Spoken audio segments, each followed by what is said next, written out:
The World Health Organization has reported a total of 404 confirmed cases of Rift Valley fever in Mauritania and Senegal between September the 20th and September the 30th. It also stated that 42 deaths were reported during this period. Rift Valley fever is a viral zoonotic disease that has caused recurrent outbreaks in both animals and humans for decades.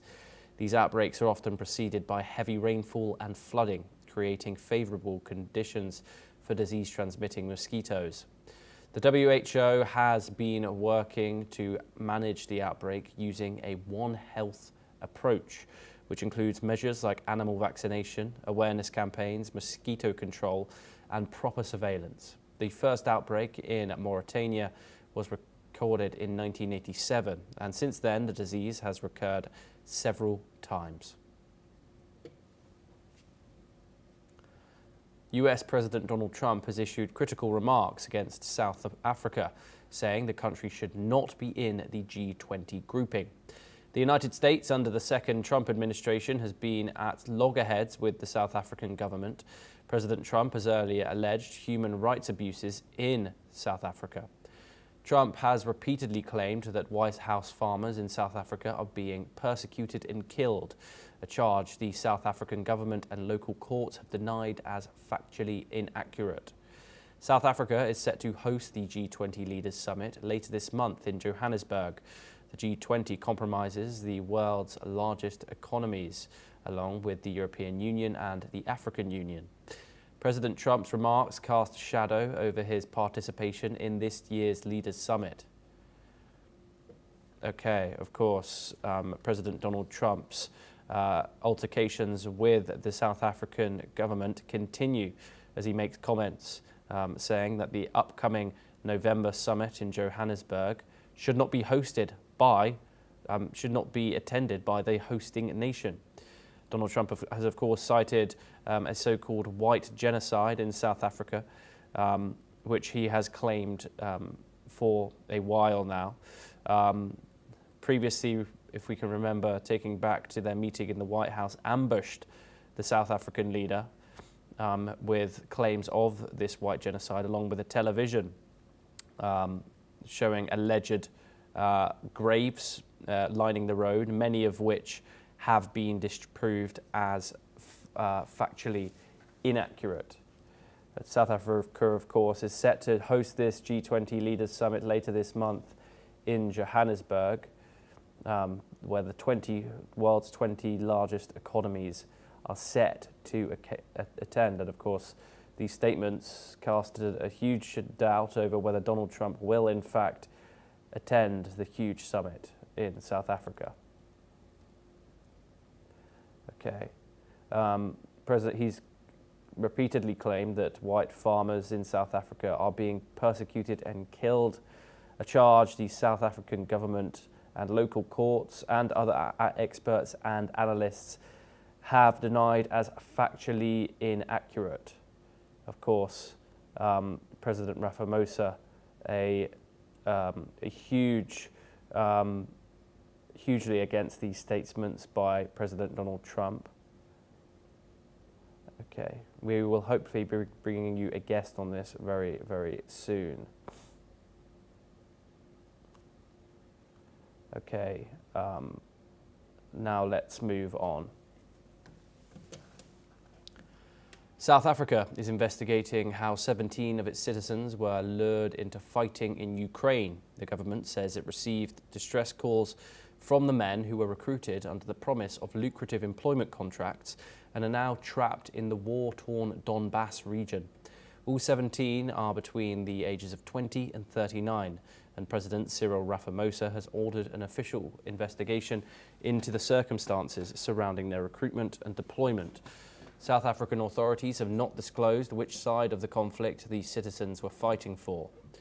Under South African law, it is illegal for citizens to provide military assistance to foreign governments or participate in foreign armies without government authorization. Earlier this year, in August, the government also warned young people to be cautious of fake job offers in Russia circulating on social media, following reports of South African women being deceived into participating in drone programs.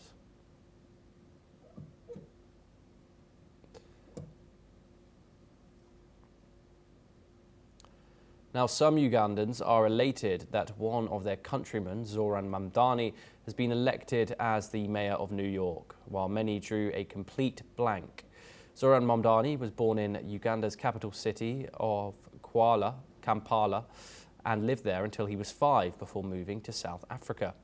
A staunch leftist, Mamdani has become the first Muslim mayor of the United States' biggest city, New York, after yesterday's elections. There has been some excitement at the Makerere University in the capital of Kampala, where Mamdani's father, Mahmoud Mamdani, was a senior academic until just a few years ago. Meanwhile, some people have expressed their happiness for Mamdani's victory. Let's listen in to what they have said.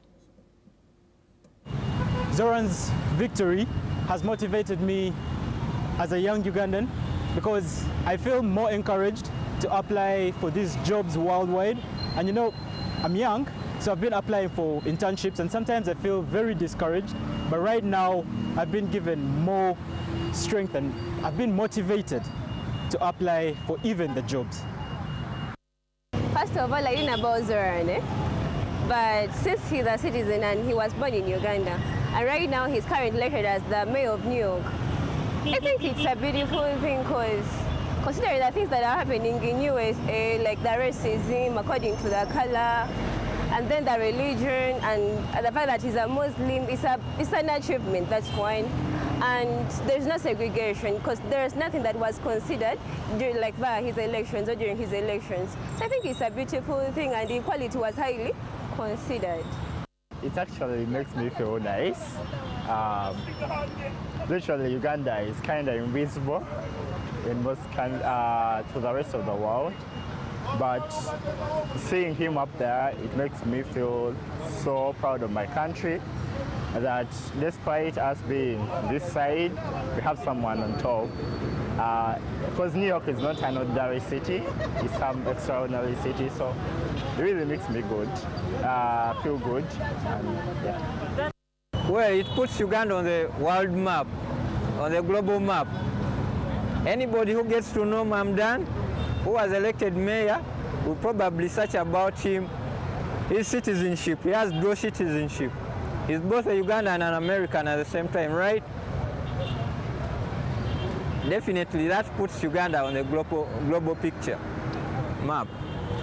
We feel excited for Mr. Zora of winning the position of mayor in New York.